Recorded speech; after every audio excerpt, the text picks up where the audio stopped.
शेगाव तालुक्यातील बोंडगावसह अनेक गावांमध्ये केस गळतीचं प्रमाण या ठिकाणी वाढलंय आणि आरोग्य पथक गावामध्ये दाखल झालेलं आहे।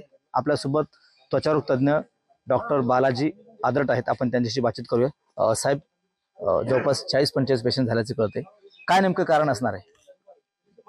सर, बरेच जे पेशंट आम्ही आता चेक केले त्यामध्ये 3 ते 4 पेशंटमध्ये मोस्टली टीनिया कॅपिटिस, सेबोरिक डर्माटायटिस किंवा जे आपण म्हणतो की डोक्यामध्ये डॅन्ड्रफ झाला असे पेशंट दिसून आलेत, आढळून आलेत। याच्या व्यतिरिक्तही आपण त्यांचे त्वचेचे तुकडे काढून आपण Akola government medical college Akola येथे पाठवत आहोत।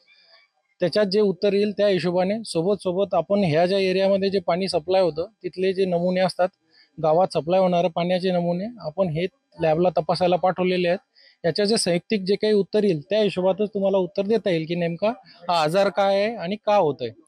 साधारणतः हा जो अहवाल आहे तुमचा रिपोर्ट हा कधीपर्यंत येऊ शकतो? बायोप्सीची स्किन बायोप्सी म्हणतात त्याला।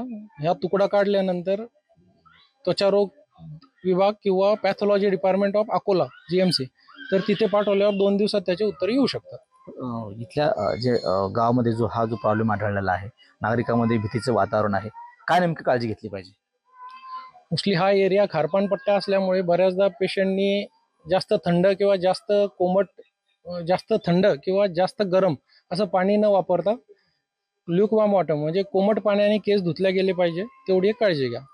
प्राथमिक अंदाज काय असेल तुमचा की खारपान पट्टा असल्यामुळे हे पाण्यामुळे होऊ शकते?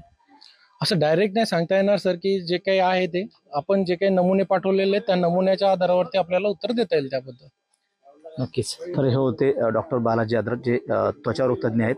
त्यांनी हे सांगितलंय नागरिकांना की पाणी जे आहे ते पाणी थोडं गरम करून घ्यायला पाहिजे आणि काळजी घ्यायला पाहिजे। कॅमेरामन निलेश देशमुखसह गणेश सोळंकी, TV9 मराठी, बुलढाणा।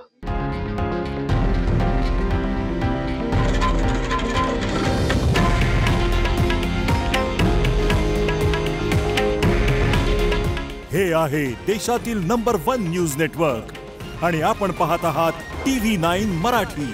काळजी तुमची, हित महाराष्ट्राचं।